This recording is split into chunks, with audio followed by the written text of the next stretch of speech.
ભાઈ એવો અવાજ ના કરતા અવાજ ના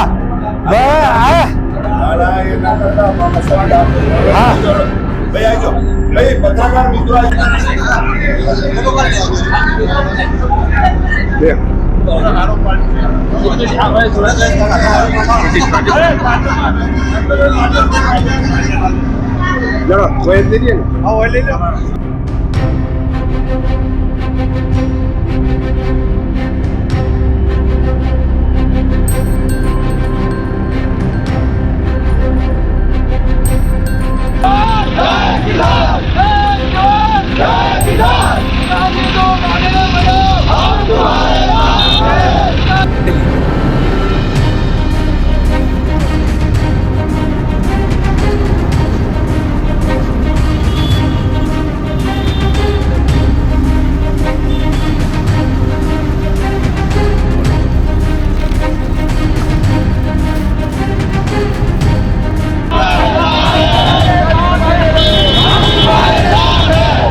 આ અત્યારે પરિસ્થિતિનું જે નિર્માણ થયું છે, પોત લોકસભા સાબરકાંઠા બેઠકમાં ઠાકોર ભીખાજી દુધાજીને ભાજપ તરફથી ટિકિટ ફાળવવામાં આવી હતી.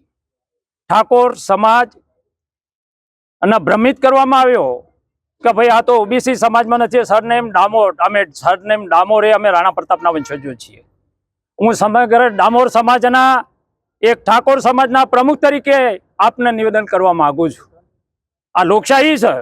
લોકશાહીની અંદર for the people, by the people, ને ઓફ ધ પીપલ. આ દેશનું જે બંધારણ એમ કહે છે કે જેના મત અનુરાજ, તો આ બેઠકમાં ઠાકોર સમાજની વસ્તી વધારે છે, ઠાકોર સમાજના મત અમારા વધારે છે, તો અમારું અવમૂલ્ય કર્યું છે, અમને માનહાનિ કરી છે.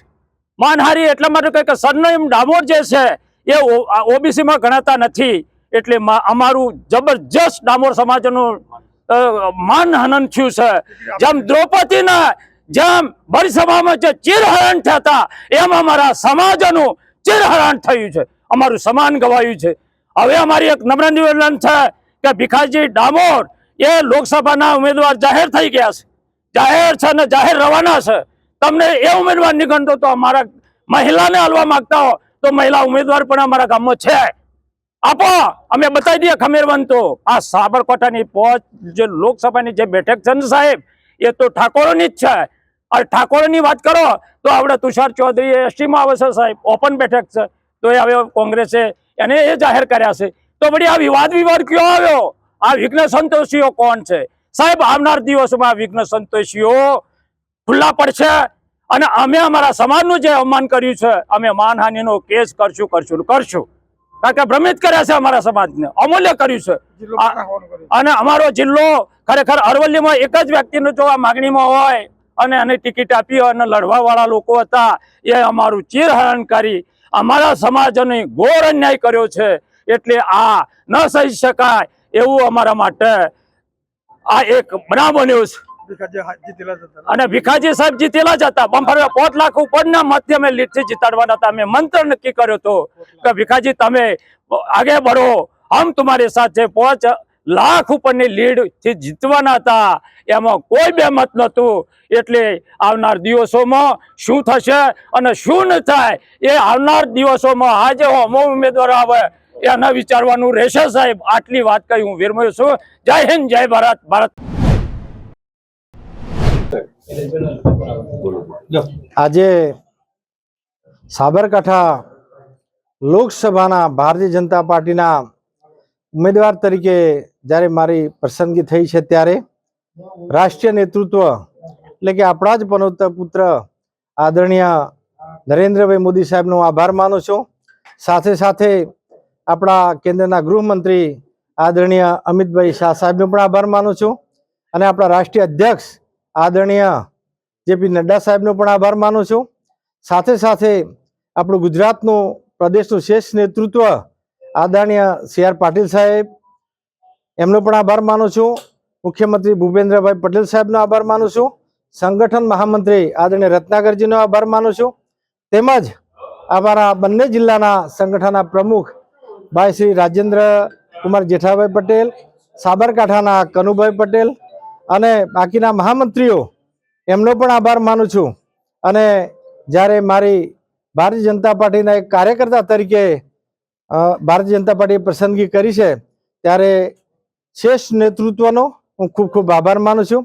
સાથે સાથે હું કેન્દ્ર સરકાર અને રાજ્ય સરકારે કરેલા વિકાસના કામો અને ભારતીય જનતા પાર્ટીની વિચારધારા આ લઈને અમે નીકળીશું અને અમે જંગી લીડથી જીતીશ એવો આશાવાદ વ્યક્ત કરું છું. મેં હાલ પૂરતી પોસ્ટ મૂકી છે. મારા સામાજિક ઘણા બધા કામ અત્યારે કારણસર અત્યારે મેં પોસ્ટ મૂકી છે. આગળ જોઈશું. અને પાર્ટીને જીતાડવા માટે પાર્ટી જીતાડવું હું ભાજપનો કાર્યકર્તા હું પરિવાર ક્ષેત્રમાંથી આવું છું. હા 4 સંસ્થામાં છું. 4 વખત જિલ્લા પંચાયત લડી ચૂકેલું છું અને અત્યારે જિલ્લાનો મહામંત્રી છું. એટલે પાર્ટી સાથે હોય ને પાર્ટી જીતાડવા મારા પૂરો પ્રયત્નો રહેશે. એમાં કોઈ કચાશ ના હોય. ભાજપનો આ રાષ્ટ્ર માટે કામ કરતી પાર્ટીનો કાર્યકર્તા છું. મંગળવારના રોજ જો આ ટિકિટ પરત નહીં આપી શકે મંગળવાર કાલ સાંજ સુધીમાં તો મંગળવારે સજ્જડ મેઘરજ બંધ રહેશે. કોઈ વાહન વ્યવહાર ચાલુ રહેશે નહીં.